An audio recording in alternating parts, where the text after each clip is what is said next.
Good evening, everybody, or good afternoon, depending on where you are joining us from today. We're very glad to have you here. My name is Sonia Tuma, and I serve as the Regional Director for the American Friends Service Committee's West Region. I'm based in Los Angeles, and I have the privilege of supporting AFSC's Economic Activism program, which is part of a larger portfolio of programs in the West that work to eliminate oppressive policies and systems related to migration, ending mass incarceration, and developing economies that support healthy communities. Now about the substance, why we are here tonight. So we're gathered tonight for a conversation about economic activism. Economic activism is a set of strategies that create effective leverage on companies and industries by using tools such as media campaigns, quiet diplomacy, consumer boycotts, institutional divestment campaigns, legal action, investor engagement, things like that. For AFSC, this work is part of our DNA as a Quaker organization. As early as the 1700s, Quakers led the free produce movement, which boycotted goods produced using slave labor. In the 1800s, Quakers were credited with the first socially responsible investment screens, banning investment in gambling and alcohol. And since its founding in 1917, AFSC has supported and led boycott and divestment campaigns linked to the Vietnam War, the civil rights movement in the US, South African apartheid, farm workers' rights, prisoners' rights, and the occupation of Palestine. And I'm pleased to say that just this past weekend, the AFSC board approved a new investment policy statement that incorporates a groundbreaking invest, divest framework. As far as we know, we're the first institution with a comprehensive immigrant justice investment policy, with a decision to divest from the prison industrial complex, not just from private prison companies, and with a policy that addresses Israeli apartheid. Our investment policy continues to impose a product-based exclusion of weapons companies, military contractors, fossil fuel companies, and other industries that mainstream socially responsible investors have been avoiding. But it also includes our innovative human rights screen, which is a universal conduct-based screen that examines corporate involvement in state violence and human rights violations. We'll share a link to this policy statement in the chat. As corporations increasingly play roles and hold power that had formerly been reserved for state actors, we need more than ever to develop strategies to change abusive and profiteering corporate behaviors. AFSC's Economic Activism program and some of our partners you'll hear from tonight are shining a light on and challenging the ways in which corporations get deeply entangled in policing and mass surveillance, border walls, mass incarceration, war, and occupation. We have 3 speakers tonight. I'm going to introduce them now, a little bit of their bio, and then ask our first speaker to jump in. After the third person speaks, we will have a period for question and answer. So again, you're welcome to put questions in the chat throughout, and you're also welcome to save them as we get closer to the Q&A period towards the end. So a little bit about our presenters tonight. The first person we'll hear from is Dov Baum. Dov is the director of AFSC's Economic Activism program, which publishes the Investigate database of companies, and she runs the Economic Activism Summer School. Dov is a feminist BDS activist and the co-founder of Who Profits from the Occupation, of Black Laundry Action Group, and of the Coalition for Women for Peace in Israel. She's taught mathematics and feminist studies in Israeli and US universities. After that, we will hear from Morgan Simon. Morgan has close to 2 decades of experience making financial tools, making finance a tool for social justice. In that time, she's influenced over $150 billion and is a regularly sought out expert on impact investing. Her book, Real Impact, The New Economics of Social Change, has been featured everywhere from Harvard Business School to the United Nations. She's a regular voice in media, an active investor, as founding partner in the Candide Group, a registered investment advisor. Candide Group works with families, foundations, athletes, and cultural influence who want their money working for justice. And then finally tonight, we'll hear from Jacinta Gonzalez. Jacinta is a senior campaign organizer with Mi Gente and is based in Phoenix, Arizona. She worked for Poder in Mexico, organizing the Rio Sonora River Basin committees against water contamination by the mining industry. She was the lead organizer for New Orleans Worker Center for Racial Justice Congress of Day Laborers from 2007 to 2014. In Louisiana, Jacinta helped establish a base of day laborers and undocumented families dedicated to building worker power, advancing racial justice, and organizing against deportations in post-Katrina New Orleans. So I'm going to turn it over now to Dove, and we'll begin tonight's conversation. Thank you so much, Sonia. I'm glad to be here today. So yeah, I lead the work on economic activism for the American Friends Service Committee. Let me share my screen. Let's see if that works. Like magic. And I want to tell you a little bit about the lessons learned through the work that we've been doing over the years. My personal journey starts in Palestine. I don't know if you can find me in this picture. This is from 20 years ago in a demonstration that I was privileged to be invited to join that was organized by a small farming community in the West Bank, protesting against the stealth of their land by Israeli settlers. And I think this is the school where I learned everything I know about my organizing and activism. So we were protesting, we were witnessing how people were standing, protesting bare hands in front of the military, the brutal Israeli occupation military that would shoot them and kill them with impunity. And then I would take the bus home and think to myself, hey, there must be something more than we can do. Using my privileges as a Jewish Israeli with freedom of movement and connections to the Israeli economy and so on, the question was, okay, who is taking that land and who is profiting from it?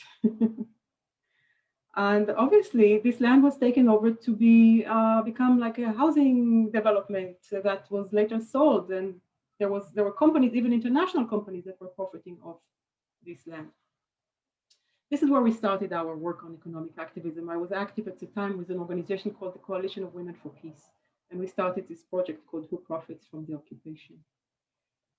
One of the lessons learned there was that despite the fact that the occupation itself is not really led by profit, the corporations are not running the occupation, it is being entrenched by these money interests.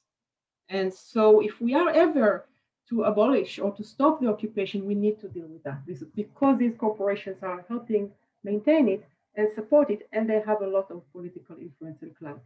And I think the same lesson today also applies to other systems of repression and control. Mass incarceration here in the US is not led mainly by profit, but profiteers and a high level of privatization of this industry is helping maintain it, support it, and promote it over the years. This is a picture from 6 years ago, I think, in Palo Alto, California, outside the shareholder meeting of Hewlett Packard. This is where we learned a lot of the strategies we use today, using inside-outside strategies, having investors inside that advocate for change in the corporate policies, in this case, HP's complicity in the Israeli occupation, and protesters outside that create a risk for the company, that create a whiff of also some future financial risk that the company would care about. It was another lesson when we actually won this campaign. And one after the other, there were dozens of corporations that stepped away from the occupation with a little bit of pressure, not even a lot of pressure.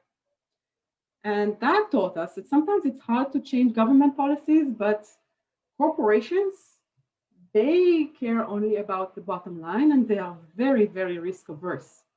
So if we succeed in creating enough of a risk or enough of a controversy for them, maybe they are the low-hanging fruit, which is counterintuitive. We usually think of them as being really hard to move.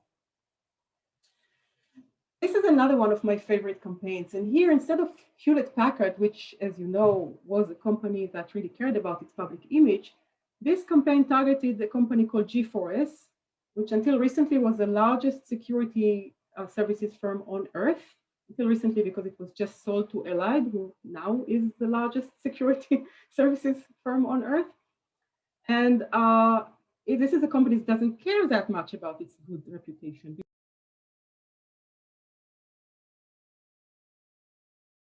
the world. I think suddenly I got muted. No, I'm fine. So what do we do with such a company? This took a lot more. This took really an international campaign, legal action, using soft law mechanisms, appealing to the UN, getting cities to boycott G4S, so to stop and not renew their contracts, like Durham, North Carolina, or a campaign in Sonoma County against contracts with G4S, and it worked. It also worked. Even G4S, largest security firm on earth, was made to drop off entire parts of its business, as well as sell off its Israeli subsidiary. Another reason why it worked, and that's another lesson for us, is that this was a truly intersectional campaign. A company like G4S harms people all around the world in all sorts of different systems and situations, not just inside the Israeli occupation. And that campaign targeted that and showed how they discriminate against their own Black workers in Africa, and how they have tortured prisoners in one of their prisons in South Africa, and scandals with their youth detention facilities in the UK, and so on. So this is another lesson. These companies, they learn from each other, and they learn from one place where they do business to another. I put this slide in, even though it's a harsh one, because of the recent attacks on Gaza that we all witnessed, and the many people who were harmed by them, and highlighting the fact that we still have a military-industrial complex in this country, and we still have large military corporations that profit from the sale of these killing machines that kill civilians and children. And thanks to our increased work with investors lately, we were part of a coalition led by Investor Alliance for Social Justice that actually came to the shareholder meetings of these two companies last month and presented our concerns about these companies' work on the border with mass surveillance, these companies' supply of weapons that are used all around the world, and specifically their complicity in the civilian killings in Gaza. Another reason to focus on companies, of course, as can be seen from these last two examples, is that they are constantly looking for new markets. So they develop technologies for the battlefield that are later used on civilians that are protesting in the streets. They are used to militarize borders, to militarize our police. They develop some system of tracking what's happening with large populations, maybe for the civilian sector, and then they use it in order to impose mass surveillance on the entire population. They keep looking for markets for their existing services and goods. And that means that these technologies and ideologies travel very, very easily and very, very fast. So this brings us to Investigate, one of our flag projects. You can check it out, investigate.afsc.org. Please do. This is a database that we keep up to date as much as we can. It focuses on 3 issue areas: mass incarceration, mass surveillance, and the border industries. And the last one is the Israeli occupation of Palestine. You can use it to just find out information about over 200 companies that we have profiled here. You can scan your own investments and see if you are invested in any of these companies. You can even put in a name of a mutual fund and see its exposure to any of these issues. So I encourage you to check it out. I want to end with a couple of examples of what we're doing these days. We're trying to support movements with training and information about economic activism. We think this is a set of tools that can be really useful for many different parts of the social justice movements around us. We started out with doing student campaigns and supporting a large student divestment movement. Now, Sonia has mentioned, we just started our 2nd annual summer school for economic activism and corporate research that just started yesterday. And the idea is to help resource the movements around us with the tools and know-how needed for running such campaigns and having them be successful. Just some fun images from the divestment movement. As you can see, mostly churches, faith organizations, faith investors, and schools, universities. Divestment campaigns help really grow movements. And they can also help bridge across movements because it doesn't make sense for an institutional investor to just divest from prisons or just divest from the Israeli occupation. Nowadays, we just want them to do more.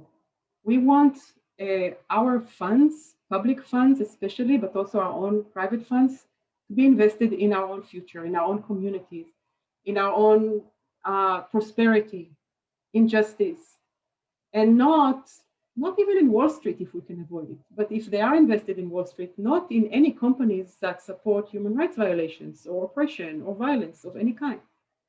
So what we are looking for now is a much wider understanding of divestment or human rights screens that are universal in nature that reimagine what investors should do in the world and what they should be profiting from. And let me just end by giving one example of one good news from 3 weeks ago, I think, when the city of Cambridge has passed a resolution that would scan all of its contracts and all of its suppliers and vendors looking for relationships with corporations that are involved either in discriminatory actions or in international human rights violations. So that goes even a step further, going beyond investment to examine all of our relationships with the corporate world and making sure that our money goes to sleep somewhere safe where it kind of contributes to the world and not take away from it. So I will end here and invite our next guest, Morgan Simon, to tell us about one of the most exciting campaigns of the last couple of years and one of the most successful economic activism campaigns. Thank you for being here, Morgan. Absolutely. Thank you for having me. Well, it's really an honor to be here today. I grew up in Los Angeles, but I went to Swarthmore, which is a Quaker college. And I don't know why the slides are moving without me. They got a mind of their own here. So at any rate, we'll take a moment to make sure that gets caught up. But I just really felt through that college experience, the opportunity to get to learn more about Quaker values and just to learn so much from that experience was really deep and important for me. So really happy to be here today. And what I'm here to talk about, really to build on what Dov was saying, essentially this idea that we all have the opportunity to make a difference with our money. It doesn't matter if we have $5 in the bank or 5 million, but that essentially we have so many opportunities to express our money with our values and to take on really serious issues like family separation. So that's the issue that I'm going to be talking about today. I'm sure essentially we're all aware of, all of us can never forget the crisis that happened at the US border and the idea that the government determined that it was okay to separate children from their parents, and the idea that you could allow private prisons to profit as much as $750 a night from that phenomena. My role in this was essentially calling out those prisons, getting sued, being told that I'd caused as much as $60 million of damage through the campaigning work we did. Oops, we're sorry, not sorry, and winning. So that's the story I'm going to tell today and really parlay that into what does it really mean in terms of the opportunities to win major campaigns, to essentially be able to say, we don't want to profit for our families by causing harm to other people's families. So just to give a little bit of background on who I am and why we're relevant to this conversation. So I'm a co-founder of Candide Group. We work with families, foundations, athletes, and influencers who want their money working for justice. And we address that mandate from two perspectives. We've invested over 135 million into companies and funds that are essentially changing the world, the majority led by women and people of color. That can be doing renewable energy on the Navajo Nation or co-ops of formerly incarcerated women in Chicago, really broad range of activities. But we recognize that that amount of money is a total drop in the bucket compared to the trillions of dollars that are circulating in the global economy every day. And therefore, we need to be really conscious of how do we we essentially change the overall culture of money. And that's why we got involved in these broader campaigns around private prisons, and why we also started an affiliated nonprofit organization, a fiscally sponsored C3, to be able to specifically do work on private prisons and family separation. And that is called Real Money Moves. We started off by getting 30 plus athletes and influencers, mostly NFL players and cast members of Orange is the New Black, to commit to ensure that their investments were free of private prisons, right? The recognition of many people who are out there advocating on behalf of criminal justice reform have no idea where their money spends a night. That's most of us, right? And the idea that can we make sure that we're really being coherent of, do we know that our money is not causing harm as we're advocating for social good? And that parlayed into our engagement with the Families Bond Together Coalition that was working on this question of prison finance, that there has been close to $3 billion of finance that's gone to CoreCivic and Geo Group, the two largest private prison firms in the country. Over 80% of immigrants in detention are being held by private prisons that are making hundreds of dollars a night, and that they essentially, because of their corporate structure as REITs historically, were particularly reliant on bank finance to be able to do this dirty work. And that's why we particularly called out this idea that many of us who are putting money in the bank have no idea where our money is spending the night. We're really not happy to see that our money that was supposed to grow to support our families was essentially to separate someone else's family. And that's part of why we were part of this campaign, to encourage people to break up with their bank and to encourage people to really hold banks accountable for the role that they were playing in funding the family separation crisis. And as part of that, it was a mixture of letter writing and advocacy, and also kind of leveraging the media. I'm also a senior contributor to Forbes, and that's the context of this lawsuit that I was sued for defamation for having made the audacious statement that prisons separate families, because they do, right? Not just in the context of family separation, but that prisons are essentially family separation machines, that anytime someone goes to jail or prison, they've been separated from their family. And that was essentially what we were calling out to the public. And what the public responded was saying that this was not okay, right? And I think it was a really powerful statement of, it didn't matter, once again, if you had $100 or $100 million in the bank, but that you have a right to know where your money spends a night, and you have a right to hold these institutions accountable.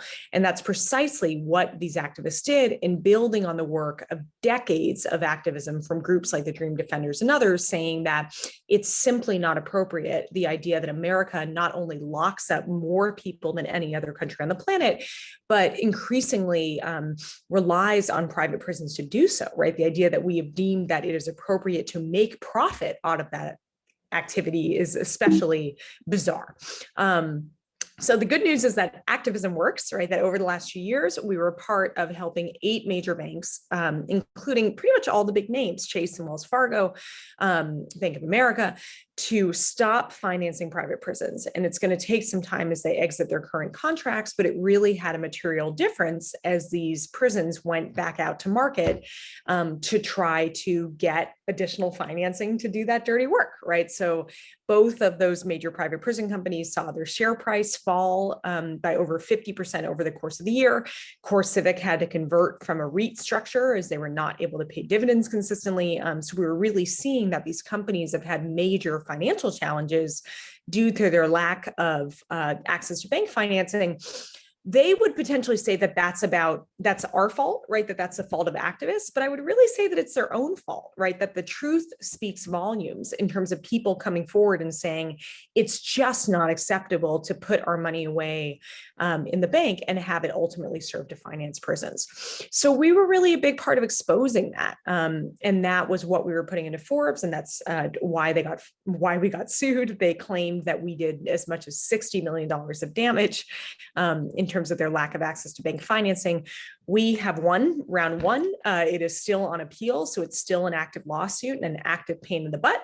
But the good news is that the truth is on our side, right? You can't really mess with that. But it's interesting to note that Business and Human Rights just last week put out a report of over 350 cases of these sorts of frivolous lawsuits that corporations file to try to intimidate activists. And To some degree, you could say they don't work because we're committed, and to some degree they do because they're a pain in the butt. So from that perspective, we really continue to fight not just the private prison industry, but the idea that we absolutely have a right to have a voice in the companies that we're invested in.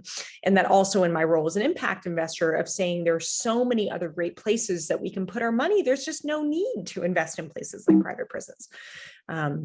So moving on in winning that suit, essentially it was that the judge very explicitly and simply said that CoreCivic did in fact operate detention facilities for parents separated from their children, right? That there was nothing that you could really hide about that. There's no way to sugarcoat the terrible work that these prisons are doing. That is just fundamental to their work. And even though they've appealed, I mean, it's just amazing to me that they continue to designate legal fees to this, just as they have had reports of so many who have been suffering under COVID in their facilities, right? That of every dollar they spend paying lawyers to sue me, of how many masks they could have been buying, right? To support the people in their care. That I think the broader lesson for society and politicians is simply the idea that you just don't need that many people in prison. That, when we look at the jail system, over 74% of people in jail have not been convicted of a crime. Their only crime was being too poor to pay bail. And that means that essentially we're incarcerating people and continuing these for-profit incentives as a way of social control, as opposed to really looking at what is a more comprehensive view of public safety, which might have more to do with public health, which might have more to do with education, which might have more to do with these antiquated sentencing laws. So I think that's where we really see this idea that we can do a lot more by paying attention to where money spends a night, and that we don't have to be supporting this sort of vicious circle from policy to corporations in terms of enforcing practices that are essentially damaging people, right, at a very fundamental level. And we're now seeing real progress of the issue, day 5 of the Biden administration in banning private prison use at the Department of Justice level, but that didn't include the Department of Homeland Security.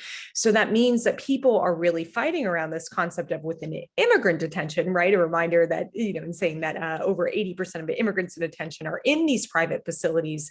That's where the big money is, right? So the more that we're able to address that, and it's just, I get calls from within the detention centers all the time of people who literally just cross the US border and have found themselves in a prison for 10 months, and they calculate on their own how much money it is that these prisons are making off of their backs. It's completely unnecessary when people could be released to their families, when we could have much more just immigration policies that simply give people the right to be with their families and work and stay. So that's really what people have been fighting for. And that's part of why we're really looking at how do we make sure that we decrease those incentives to be incarcerating immigrants and people in general, and to really look at how do we make sure that we're not letting people make money off of these industries, whether it's prisons, whether it's cash bail, where it's all these pieces that are connected to criminal justice and immigrant detention. And that's really where I think we see the excitement, right? Whether it's continuing to advocate within the Biden administration in terms of how they can do better in not allowing these for-profit incentives, but also really looking at our own behavior, right? Have you asked your bank, do you know where your money is spending the night? You might not be a billionaire, but you might be a teacher with a pension fund. You might have gone to university and your alma mater has $1 billion endowment. We are all connected to money in so many different ways, and we don't always acknowledge that power. And I think that the real success of this campaign was hundreds of thousands of people recognizing their economic power and saying, it is our money in the bank that is financing family separation. We're not okay with this. We're going to put a stop to it. And guess what? They did, right? And I think that the more that we recognize that power, the more that we act together, the more that we can do incredible work and really fight for the future that we want to see. So I'm going to go ahead and stop there and turn things over to Jacinta and the amazing work that she and Mejente have been doing. So thank you so much for having me. Thanks so much, Maureen, for that amazing presentation. It's so exciting to be able to see all of the amazing wins and just how the panorama has changed, given all the amazing work that folks have been doing. So thank you. As was said, my name is Jacinta Gonzalez, and I work as a community organizer with Mi Gente. I'm usually based in Phoenix, Arizona, but calling in from Chicago today. And to just give folks a little bit of context, Mi Gente is a membership organization of Latine, Latina, Latinx, and Chicanx folks across the United States that are organizing around economic, racial, gender, and climate justice. And a lot of us that are now part of Mi Gente have been part of the anti-deportation movement for quite a while now.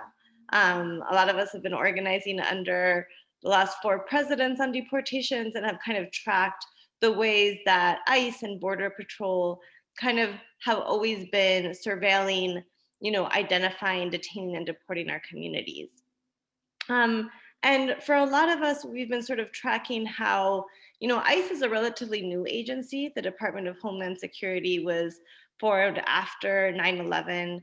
And since that time, since 2013, sort of had the mission of identifying all 11 million undocumented people to be able to deport them. And so the way that they've developed different strategies to be able to do that work, right, to create that network, to be able to surveil communities, to be able to tear families apart, to be able to create this criminalization infrastructure has been changing. And for a while, we saw ICE, particularly under the Bush administration, really just use racial profiling. And then we saw under Obama this huge network of local police departments start to collaborate with federal law enforcement agencies to be able to work together to deport community members.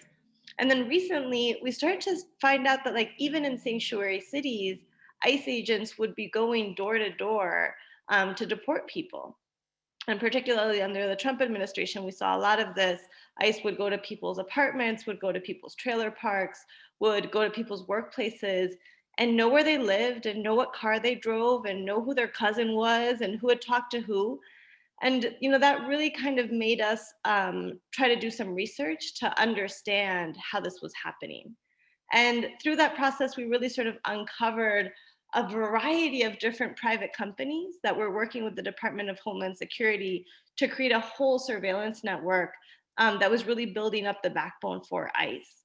So that's the campaign I'm going to tell you all a little bit about. It's a campaign that's incorporated a lot of different strategies. A lot of us are not corporate campaigners historically. We've been pushing for local policy. We've been pushing for federal policy. But I think particularly under the Trump administration, we realized that there's limits to that because companies have become so powerful in sort of building up the next chapter of policing in the United States, whether that's for immigration enforcement or local or state policing. So as I was saying, we sort of, as we started to realize the way that immigration enforcement was changing, we started to launch the No Tech for ICE campaign and actually first launched a report called Who's Behind ICE? The Tech and Data Companies Fueling Deportations. And folks can read this report on our website, notechforice.com, or apparently you can also scan this code and it'll pop up. This is something new, an intern tried. Let's try it out. Hope it works for folks. But when we did this report, we uncovered a bunch of different companies. We uncovered, for example, that there was companies that were data brokers, that were companies that were selling and buying information to ICE, which is how they were getting addresses. And some of these companies included, companies like Thomson Reuters or LexisNexis that folks might know as, tools for researchers, right? Tools for attorneys, publishers. Turns out they're also data brokers and selling information to authorities. We uncovered that Amazon was providing the cloud services for this entire infrastructure. And we also uncovered that there was companies like Palantir that were custom making software for ICE that was mission critical to the way they were conducting raids and deportations during the Trump administration. So a lot of people told us, don't go after Palantir. The owner is Peter Thiel, a very, very, scary and dangerous person that likes to do these kind of lawsuits that Morgan was talking about. It was a private company, so there wasn't a lot of the conventional tactics in terms of investment organizing that were available to us. But for us, it was really important to say, you know what, this is one of the worst actors, and we actually have to expose what's happening and really unveil to people how companies are aiding in these deportations. So one of the first things we did is you can see in this picture, we took this huge cage that says ICE to Burning Man. And Burning Man is a festival, a camping musical, a festival where a lot of folks from the tech world go.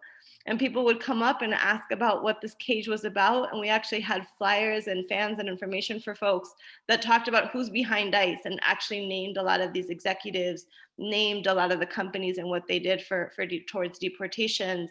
And that was a good way of actually getting companies to notice that folks actually knew that they had these contracts and were willing to talk openly about it.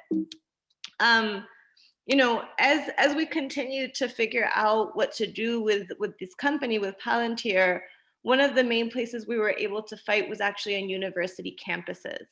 So for example, the Privacy Law Scholars Conference at Berkeley Law was a convening that talked about a lot of these privacy issues, and Palantir was a sponsor, right? And so we actually, brought attention to this, organized with students, organized with academics, and actually got Palantir dropped as a sponsor from these convenings. And there were several other conferences like Grace Hopper and Lesbians Who Tech that did the same and followed suit. So it was one of the ways of actually kind of putting pressure on the company and making them realize that working with ICE is going to be bad for their reputation and bad for their relationships in communities. But another place where we started to organize against the company was on college campuses.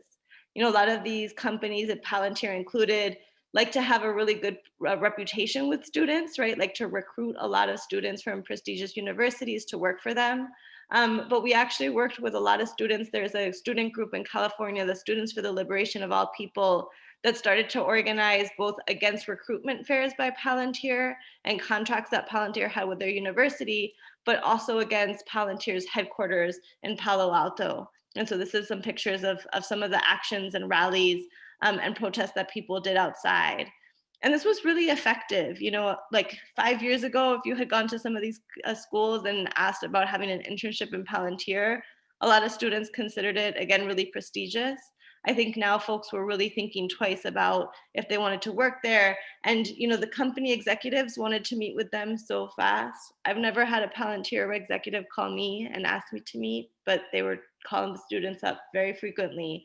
So this also just proved to be a way where people could kind of organize and be able to push back. Another place where we've brought this fight against this company has been at the local level. Palantir was experimenting. Not only does Palantir have kind of contracts with federal agencies like ICE and the CIA and the Army, but they also work with a lot of local police departments to create predictive policing tools that are used in ways that are really, really harmful, are racially biased, lead to a lot of ways for police to go around the Constitution.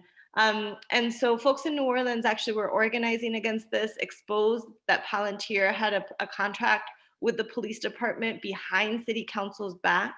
And because of that organizing, they were able to, one, cancel the contract with Palantir, but two, actually pass a local ordinance stopping predictive policing tools being used by the New Orleans Police Department. So it's been interesting the way that sometimes these corporate campaigns can also link to local and state policy fights that can really shift the way we think about surveillance and the way we think about organizing. Another place where we've organized has been by connecting with the climate justice movement. BlackRock was one of the first investors in Palantir, and just last year, Palantir decided to go public. And so this was a great opportunity for us to link up with folks that have been doing work around economic activism for some time in the climate justice movement to make connections with migration and global migration and the connections between, if you start to have more climate disasters, more people are going to be forced to migrate. And that's what makes it even more dangerous for a lot of big investors like BlackRock to be investing in the border industrial complex and be investing in tech companies that are building up immigration enforcement in the United States and abroad. So we did an action, a sign-on letter, a bunch of different activism and advocacy with some of these investors to try to get them to drop those investments. And although BlackRock is still investing in Palantir, there's other investors from foundations and other places that have taken away their money as the company has gone public, which has been really, really positive. And I'll just say that the fight keeps going and getting bigger and bigger. I talked about Palantir having their headquarters in Palo Alto. because the climate there was so unfriendly to them, they decided to move their headquarters to Colorado. And we actually had a really wonderful coalition of folks, including AFSC and other organizations like Job with Justice, organized to protest them as they were coming into Denver. And you'll see there, I talked about at the beginning, we used to talk about every story needs a villain. We need to expose these companies. And I would tell people, an organizer once taught me, like, every party needs a piñata, right? Every party needs someone to really understand who is the villain of the story or what's happening. And so it was really beautiful to see folks in Colorado have an unwelcome party with piñatas that said Palantir and all. And the last thing I'll say is that for us, one of the most important things about doing corporate activism and exposing these companies is the possibility to have intersections between different movements.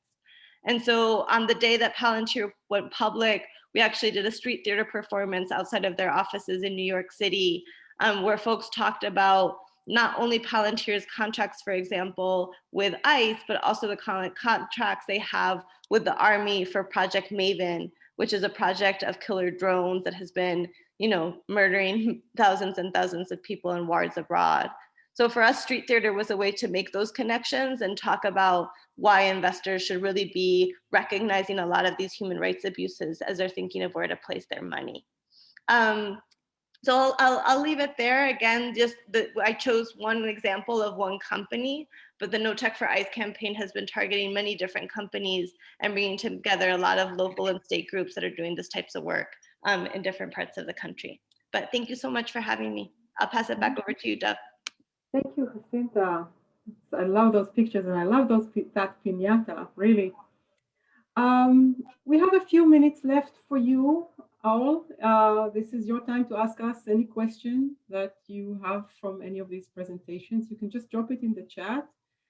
Oh, I see a question from Desiree. How do we find out which police departments are involved with Palantir? My area is Los Angeles County, which is LAPD. And Sheriff LA has largest number of incarcerated, with both departments defying transparency. I like that. Jacinta, do you know how to help? Yeah. Well, I'll say that we've supported a lot of local groups in doing research around their local police budgets, particularly groups that are doing work to defund their police budgets. So for example, we just put out a report that you can check out on our website with grassroots leadership in Austin, and realized that there was, for example, Vigilant Solutions, another company, had a contract where they were sharing license plate information. And so as part of their efforts to shrink the police budget, they were able to cancel that contract. So we've been helping a lot of groups do that. But I will say that LA is actually known for having a lot of contracts with Palantir. The Stop LAPD from Spying Coalition has exposed a lot of that. So you can find a lot of the reports they've put out and news coverage of how Palantir has been experimenting with programs in LAPD. Thank you. I see a question from Virginia. Which corporation or mutual fund is best to invest in? And I want to say that, of course, we're not allowed to give investment recommendations to people. That's not our license to do. Maybe Morgan can do it later. But I do want to recommend checking out Investigate. That will allow you to scan existing mutual funds. You can actually put the name of any mutual fund. We have 3,000 mutual funds that are scanned there, and you just put it into the homepage, the name of the mutual fund, and it will tell you anything we know about its exposure to the 3 topic areas that we investigate. So yeah, I just want to chime in. I think Investigate is a phenomenal tool, and that first step of really knowing what you own is so critical. But I would just assume that if you're not in some type of social investment vehicle, assume that your investments are causing harm. I know that's a harsh thing to say, but the point is that our economy is used to causing harm. That is what it does, right? And therefore, if you're just invested in whatever, or just have your money in whatever type of bank, that it de facto is going to be doing things conscious to progressive values. That's just how the world works. And that means that there's so many, so for individuals, and this is all education, not financial advice, there's networks like the First Affirmative Financial Network that goes through options for socially oriented consumers, of what are the opportunities to invest your money more responsibly, for folks that are looking for, more institutionally focused, so whether that's foundations or universities or otherwise. I'll drop my email in the chat. I'm happy to talk about some of the options that are out there. The other is that if you have a pension fund, you might be a teacher who is part of a pension fund network or in any type of union, of essentially being able to say, where is my money spending the night and how is it coalescing with my values? It doesn't matter, just to repeat it again, doesn't matter if you have $100 or $100 million. We're all accountable to these institutions. And, part of how I've been able to, with a straight face at the age of 38, say that I've had a 20-year career in impact investing. When I got to Swarthmore College in 2000, I decided I was going to start acting like a billionaire and started filing shareholder resolutions with Swarthmore's endowment, which is $1 billion endowment. So if any of you are college graduates out there, you're automatically a billionaire. That's what it comes down to, right? So the more that we really look at when you're donating to your alma mater, hey, where is my money going? How is it being managed? If you are employed by a corporation with a pension fund, is there a social choice option? These are the sorts of advocacy tools that we get to make every day. I think when we focus too specifically on one company, assume that tomorrow there's going to be another company that's profiting off of the criminal industrial complex or profiting off of immigrant detention. It's more about how do we really orient our money and the work of the economy towards social good generally. That's most critical. Thank you, Morgan. Looking at the chat, I see 3 new questions, also all about SRI. I dropped there the link to prison-free funds. I really recommend it. It is a great tool that analyzes mutual funds along many, many issues. One of them is prisons. That includes also borders and exposure to mass surveillance. I see a question, can we create a stock market that makes corporations that center Black lives the most profitable? That's a campaign I'd like us to create. I want to also recommend another initiative that we've been involved in, which is called Racial Justice Investing. I'll drop that link in the chat. Check it out. There are now, I think, hundreds of members of this network of racial justice investing that tries to promote exactly that vision of how investors can promote racial justice. I see, many new questions. Let's pick and choose because we have only a few more minutes left. How do I find out which companies my SRI investment is invested in? Again, try those links, check it out. And if you cannot figure it out, you can always write to us, investigate@afsc.org. We'll put it in the chat, or to Morgan and find more information. Can one of you speak to the links in your work with addressing a root cause of oppression, namely economic system of capitalism? Imagine that. That's a big question. Yeah, I mean, 30 seconds or less. I'm happy to jump in on that. And I'm really, proud to say that I always talk about the role of the Quakers in addressing that first in the context of slavery, right? So I think there's been a lot of interesting movement from the 1619 Project and otherwise in centering the founding of not only America, but American capitalism and economy on the practices that were developed in slavery and the way that that has perpetuated throughout the economy. So I think that those are absolutely impossible to divorce in terms of simply an economy that's been built on the concepts of exploitation, and that's where we're seeing a real shift in this idea of, so for instance, transformative investing, I'll drop that link in there too, of how do we really use investing as a tool to transfer power, to replenish historically stolen resources. So I think that's where I feel like we're really able to go beyond that. This is not about a kinder, gentler form of capitalism. That's not what's going to get the work done. But it's essentially how do you restore resources to communities that have historically been extracted from, and do that through investment. And the purpose of doing that is to even have a greater level of autonomy than you do through a donation structure. So I'd also encourage folks, if you've see in the book, The Revolution Will Not Be Funded, by Insight, Women of Color Against Violence, which is about the whole idea that, foundations are historically incentive to retain power for the wealthy, right? So that if we don't create ways for communities to control their own resources, philanthropy is not going to be enough either. So I think there's an interesting role, as ironic as it might sound sometimes, of impact investing in demolishing capitalism, and that's part of the Let's opportunity. hope so. We're not sure, but you're really working on that, and I think this is a valiant effort to try and create those alternatives. I see another question here about the glossary or a toolkit. I think we can share the recording, and there are many, many good resources in the chat. I want to highlight the No Tech for ICE campaign website that is full of toolkits, and it's actually very, very well done and exciting. And I hope you will all check it out. I see one last question here that I really like. I saw it a moment ago. This is moving. There was a question here about how to support municipal campaigns. Yes, what are ways to get info on municipal government contracts and procurement? This is a research question. You definitely need to hit us up, send us an email at investigate@afsc.org, because we try and support such campaigns. In fact, we have a network now of about a dozen municipal campaigns, people all across the country that try and push local legislation into looking into the city's investment and the city's procurement policies and change them. So they will vet the companies that we are working with. Just, wow, there is a lot more here. I will scroll down, and I think maybe we are really at time, and I will put my email in the chat so people can send me more questions if you have them.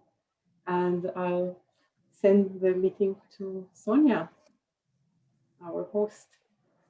Thank you so much to Dove, to Morgan, to Jacinta. Fascinating presentations tonight. Too short a time, of course. That is always the danger in this environment.